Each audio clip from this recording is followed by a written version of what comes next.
بسم اللہ الرحمن الرحیم۔ السلام علیکم۔ لوگ کہتے ہیں کہ ایک عورت کے اپنے شوہر کے گھر قدم تب مضبوط ہوتے ہیں، اسے تب مقام ملتا ہے جب اس کی اولاد ہوتی ہے۔ لیکن میں یہ کہتی ہوں کہ عورت کو مقام اس کی اولاد سے نہیں، اس کے نصیب سے ملتا ہے۔ عورت کے قدم اس کی اولاد کی وجہ سے نہیں بلکہ اس کی قسمت کی وجہ سے مضبوط ہوتے ہیں۔ اگر نصیب اچھے ہوں تو عورت بغیر اولاد کے بھی اپنے شوہر اور اپنے سسرال میں راج کرتی ہے، اور اگر نصیب میں آزمائشیں لکھی ہوں تو ڈھیر بچوں کے بعد بھی عورت در در کی ٹھوکریں کھانے پر مجبور ہو جاتی ہے۔ یہ سب نصیبوں کا کھیل ہے، اس میں اولاد کا ہونا نہ ہونا کوئی معنی نہیں رکھتا۔ اسلام میں یہ بات واضح کر دی گئی ہے کہ پیسہ عورت کے نصیب کا اور اولاد مرد کے نصیب کی، لیکن دنیا نے بات کو ہی پلٹ کے رکھ دیا ہے۔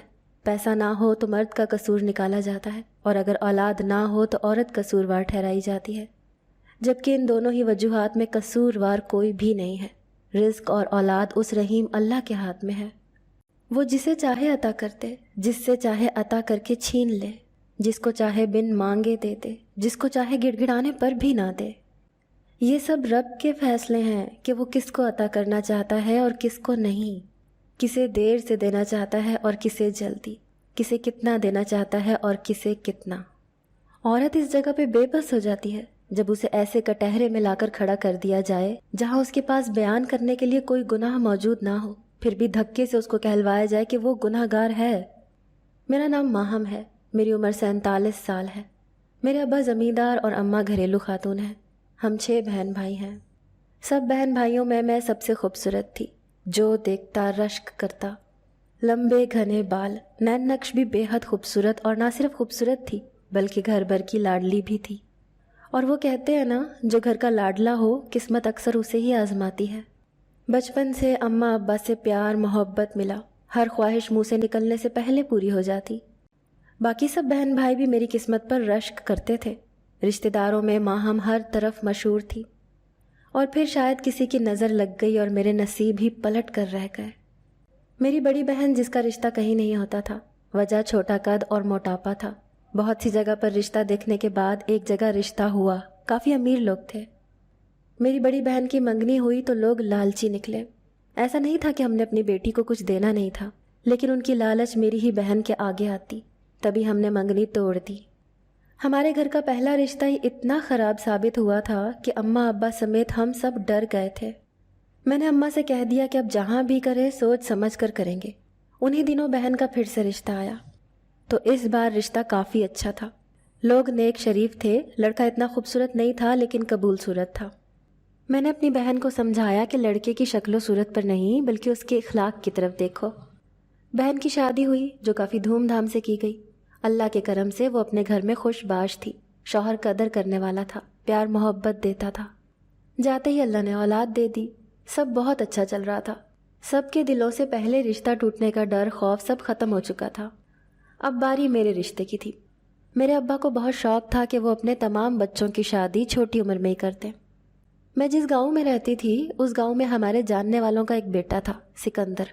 مجھے بہت اچھا لگتا تھا اور وہ بھی مجھے بہت پسند کرتے تھے۔ میں نے اکثر ان سے فون پر باتیں کرنی، بات بہت آگے تک جا چکی تھی۔ ہم دونوں ایک دوسرے سے بہت محبت کرتے تھے، اور یہ بات میرے گھر پر معلوم ہو گئی۔ سب بہت خفا ہوئے کیونکہ میں سب کی بہت لاڈلی تھی۔ کسی کو مجھ سے ایسی امید نہیں تھی، چونکہ ابا کا ایک نام تھا گاؤں میں، تو سب کو اب نئی پریشانی لگ گئی تھی کہ اب کہیں ابا کا نام بدنام نہ ہو جائے۔ غصے میں اماں نے میرا رشتہ اپنی ذات میں کر دیا۔ لوگ دیکھنے میں ہی بدماش قسم کے لگتے تھے۔ میں نے جب سکندر سے رشتہ لانے کا بولا تو اس نے اپنی اماں کا بہانہ کر کے رشتہ لانے سے انکار کر دیا کہ اس کی اماں راضی نہیں ہوں گی۔ مجھے بہت دکھ تھا، تبھی میں نے اماں کے لائے رشتے پر حامی بھر لی۔ منگنی ہوئی تو سب بہت خوش تھے، ماں سوائے میرے، کیونکہ میں یہاں شادی نہیں کرنا چاہتی تھی۔ میری منگنی 5 سال رہی، اور حیرت کی بات یہ تھی کہ میرا منگیتر بھی مجھ میں دلچسپی نہیں رکھتا تھا۔ میں جب اماں کو بتاتی تو وہ مجھے سکندر کا طعنہ دے دیتی۔ ان 5 سالوں میں نے جو کچھ برداشت کیا کوئی جان نہیں سکتا، لیکن کسی کو میری بات پر یقین نہیں آیا۔ 5 سال منگنی رہی، جس دوران میرے منگیتر نے میرے اماں ابا کی کئی جگہ پر بہت مدد کی۔ میرے اماں ابا کی آنکھوں پر تو جیسے پٹی بن گئی تھی۔ کئی جگہ سے سننے میں آیا کہ میرا منگیتر پہلے سے شادی شدہ ہے، لیکن کسی نے اس بات پر غور نہیں کیا۔ کہ لوگ جلتے ہیں اسی لیے ایسی باتیں کرتے ہیں۔ کسی کے کہنے پر استخارہ کروایا تو وہ بھی ٹھیک نہ آیا، لیکن سب نے جیسے آنکھیں اور کان بند کر رکھے تھے۔ 5 سال منگنی کو گزرے اور شادی ہو گئی۔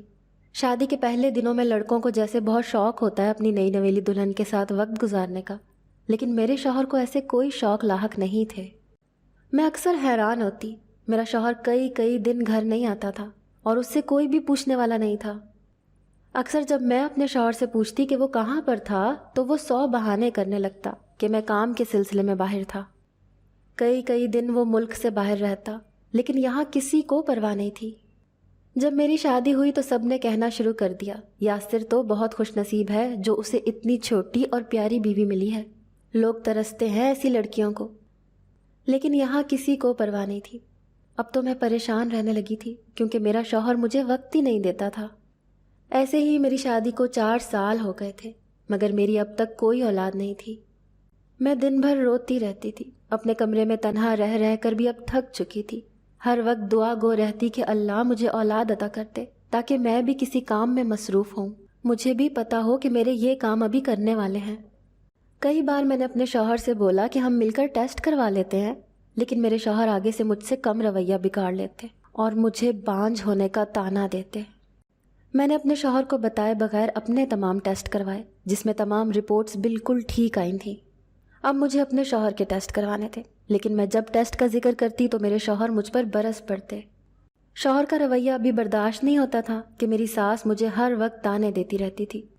ہر آنے جانے والے کو کہتی کہ کون سا منحوس وقت تھا جب میں اس لڑکی کو بیاہ کر اپنے بیٹے کے لیے لے آئی، ورنہ بہت اچھے رشتے بھی موجود تھے۔ اگر تب عقل سے کام لیتی تو آج میں اپنے پوتے پوتیوں کا چہرہ دیکھ چکی ہوتی۔ مجھے کئی بار ساس کی باتوں پر دکھ ہوتا تو کئی بار غصہ بھی آتا کہ نقص اپنے بیٹے میں ہو لیکن قصور عورت کا نکالنا ہوتا ہے۔ خود عورت ہو کر پتہ نہیں کیوں یہ ساسیں دوسری عورت کا دکھ نہیں سمجھتی۔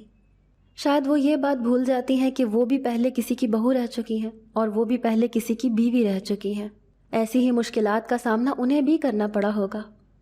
لیکن اپنا برا وقت کسے یاد رہتا ہے جب دوسرے کا برا وقت چل رہا ہو تو۔ میرے شوہر کا رویہ بھی میرے ساتھ اکثر خراب رہتا۔ اول تو وہ اپنا چہرہ بہت مشکل سے دکھاتے تھے، اور کبھی نصیب سے 2 دن مسلسل ان کا چہرہ دیکھنے کو مل جاتا تو چھوٹی چھوٹی باتوں پر طعنہ کشی، تو کبھی لڑائی جھگڑے شروع ہو جاتے۔ زیادہ تر میرے شوہر گھر سے باہر ہی رہتے تھے۔ کبھی جو ساس کے طعنوں سے تنگ آ کر میں ساس کو شکایت کرتی کہ ان کا بیٹا گھر ٹکے تو کچھ ہو، تو ساس آگے سے اپنے بیٹے کی طرفداری کرتے ہوئے میرا ہی قصور نکالتی کہ جب وہ گھر آتا ہے تم کوئی نہ کوئی لڑائی ڈال کر بیٹھ جاتی ہو، شوہروں کو ایسی بیویاں پسند ہی نہیں ہوتی۔ اور میں اکثر سوچتی کہ میں تو ان کو شروع سے ہی پسند نہیں تھی۔ میں ہر وقت بہت پریشان رہتی۔ اب تو میری ساس نے خدا خوفی ختم ہی کر دی تھی۔ میرے شوہر کو دوسری شادی کا مشورہ دینا میری ساس اپنا اولین فریضہ سمجھنے لگی تھی۔ گھر میں ہر وقت ایک عجیب سا ماحول بنا رہتا تھا۔ اسی دوران میرے دیور کی شادی ہوئی تو اس کی بیوی بھی بہت خوبصورت تھی، لیکن وہ تھوڑا بھاری جسامت کی مالک تھی۔ میرا شوہر جب گھر ہوتا تو اس کی طرف دیکھتا رہتا۔ اب تو اکثر مجھے بھی کہنے لگا تھا کہ تھوڑی موٹی ہو جاؤ۔ میں اپنے شوہر کی عقل پر حیران تھی کہ لوگ سمارٹ بیویاں مانگتے ہیں اور میرا شوہر موٹی ہونے کو کہتا ہے۔ ابھی شاید میری آزمائش مزید بڑھنی تھی، تبھی میری دیورانی کو شادی کے 2 مہینوں بعد ہی اللہ نے رحمت سے نواز دیا تھا، اور میری دیورانی ان لوگوں میں سے تھی جن کو بغیر مانگے ہی اللہ عطا کر دیتا ہے۔ اب تو مجھے اور فکر ہونے لگی تھی۔ میری ساس سارا دن میری دیورانی کے آگے پیچھے پھرتی رہتی تو میرے دل میں بھی کئی خواہشات انگڑائی لیتی۔ اب تو میری ساس نے میرے شوہر کو دوسری شادی کرنے کا بھی کہنا شروع کر دیا تھا۔ سسرال میں رہ کر یہ سب برداشت کرنا کتنا مشکل ہوتا ہے، کوئی مجھ سے آ کر پوچھتا۔ میری دیورانی پر جب سے اللہ نے اپنا کرم کیا تھا تب سے دیورانی کا رویہ بھی بدل گیا تھا۔ اب وہ ہر وقت اپنی موج میں رہتی، جان بوجھ کر میرے شوہر کے سامنے آتی۔ جب وہ میرے شوہر کے سامنے آتی تب میرا شوہر مجھ سے اپنا رویہ خراب کر لیتے اور مجھے دوسری شادی کا طعنہ دیتے، اور مجھے کئی بار طلاق کی بھی دھمکی دے چکے تھے۔ اب تو یہ سوچ کر میری جان نکلی جا رہی تھی کہ اگر میری ساس کی باتوں میں آ کر میرے شوہر نے مجھے طلاق دے دی تو جب ہر طرف سے آپ کو تمام راستے بند ہوتے ہوئے نظر آتے ہوں تو آپ بالکل ہی بے بس ہو جاتے ہیں۔ ان میں 2 صورتحال پیدا ہوتی ہیں، یا تو انسان بالکل خاموش ہو جاتا ہے یا پھر بدلہ لینے پر آ جاتا ہے۔ اب تو میں بھی تنگ آ گئی تھی۔ ایک دن اپنی ساس کے تانوں سے تنگ آ کر میں نے اپنی ساس کے کھانے میں زہر ڈال کر دے دیا۔ پہلے پہل تو مجھے بہت خوف محسوس ہوا، لیکن اب میں مزید اپنی ذات پر ظلم برداشت نہیں کر سکتی تھی۔ زہر ڈال کر اپنی ساس کے کمرے میں پہنچایا اور خود گھر سے باہر شاپنگ کرنے چلی گئی تاکہ مجھ پر الزام نہ آ سکے۔ سارا دن گھر سے باہر رہی، دل ڈر بھی رہا تھا۔ کئی بار دل کیا کہ چیخیں مار مار کر رونا شروع کر دوں کہ یہ میں کیا کر آئی ہوں۔ خیر، وقت گزرا اور شام ہو گئی۔ ہر طرف شام کے سائے لہرا رہے تھے۔ شام کو جب میں گھر واپس آئی تو سامنے کا منظر دیکھ کر میں حیرانگی اور خوف کے مارے کانپنے لگی، کیونکہ سامنے ہی صحن میں چارپائی پڑی ہوئی تھی۔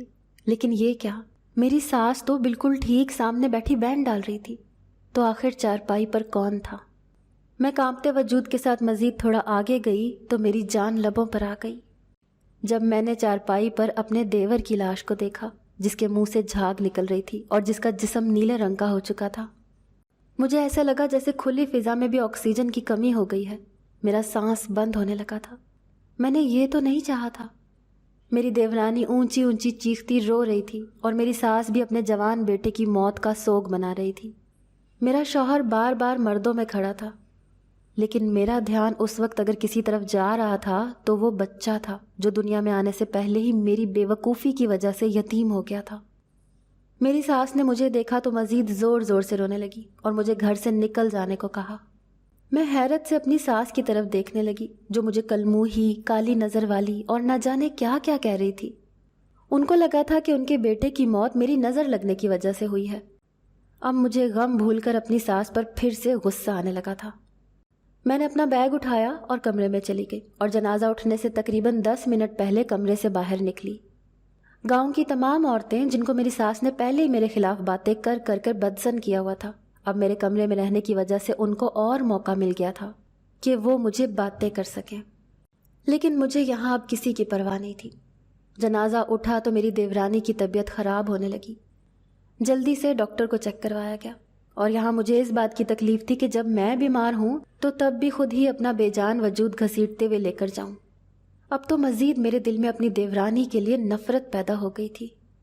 نفرت کا ایسا بیج میرے دل میں بویا کہ مجھ سمیت میرے گھر، شوہر اور پورے خاندان کو تباہ و برباد کر گیا۔ 40واں ہوا تو اب میرا شوہر اس بات کی تحقیق کرنے لگا کہ دیور کو ہوا کیا تھا۔ میری ساس نے بتایا کہ دیور کام سے آیا اور بھوک بھوک کر رہا تھا۔ میں جو کھانا کمرے میں رکھ کر گئی تھی وہ کھانا میری ساس نے ضائع کر دیا تھا کیونکہ اس میں سے بال نکل آیا تھا۔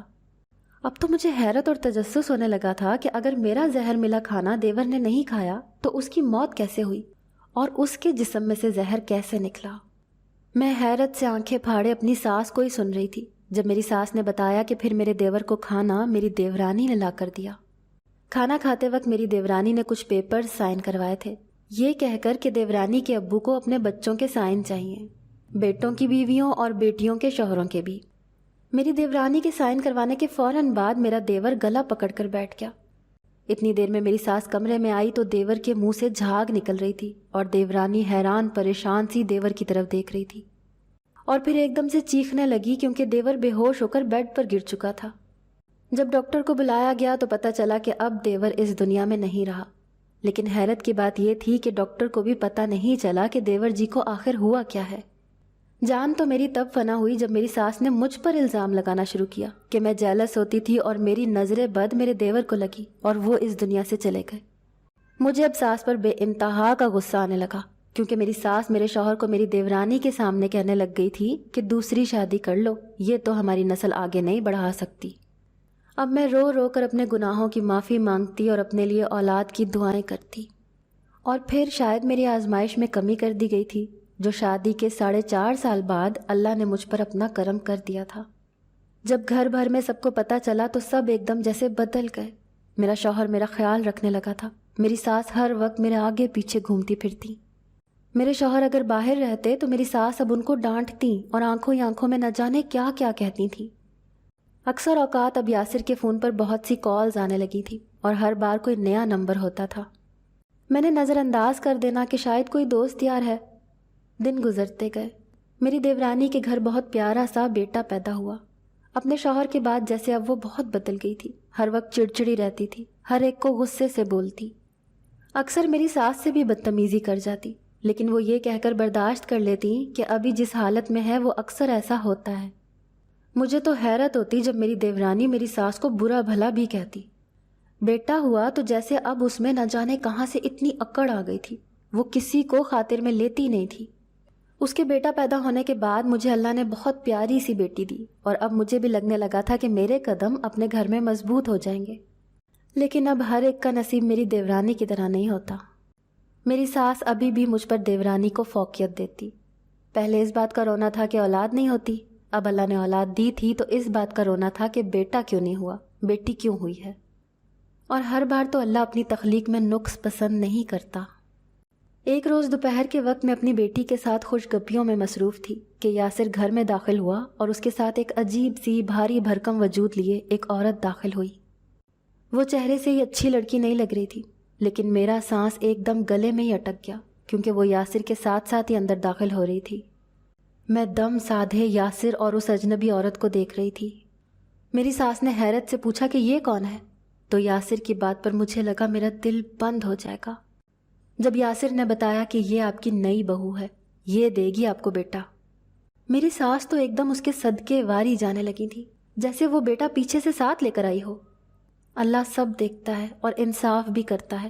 مجھ سے جو گناہ ہونے والا تھا اس میں بھی میری ساس کی زیادتی شامل تھی۔ اور اب بھی میری دیورانی جو کمرے میں تھی، کمرے سے اپنے بیٹے کو لیے باہر نکلی تو میں بس یاسر کی طرف آنکھوں میں آنسو لیے دیکھ رہی تھی، جو ایک نظر میری طرف دیکھ لیتا اور پھر اپنی دوسری بیوی کی طرف دیکھنے لگتا۔ ہوش تو تب آئی جب میری ساس نے میرا بازو پکڑا۔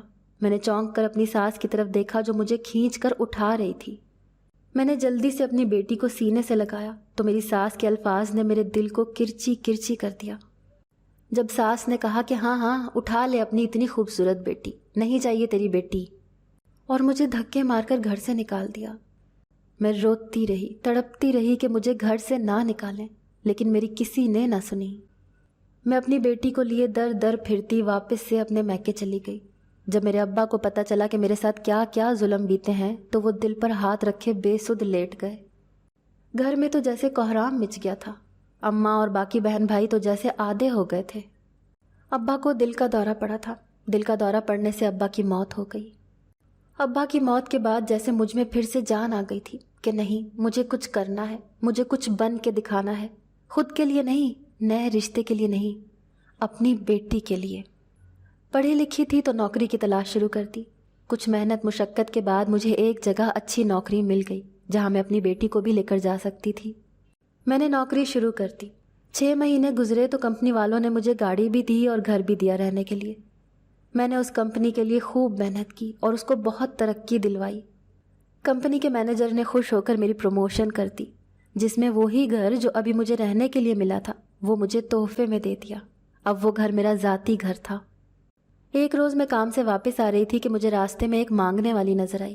میں نے اپنی بیٹی کا صدقہ دینا تھا، اسی لیے میں اتر کر چند ہزار نوٹ ہاتھ میں پکڑے اس عورت کے پاس گئی، جو شاید چلنے پھرنے سے بھی قاصر تھی۔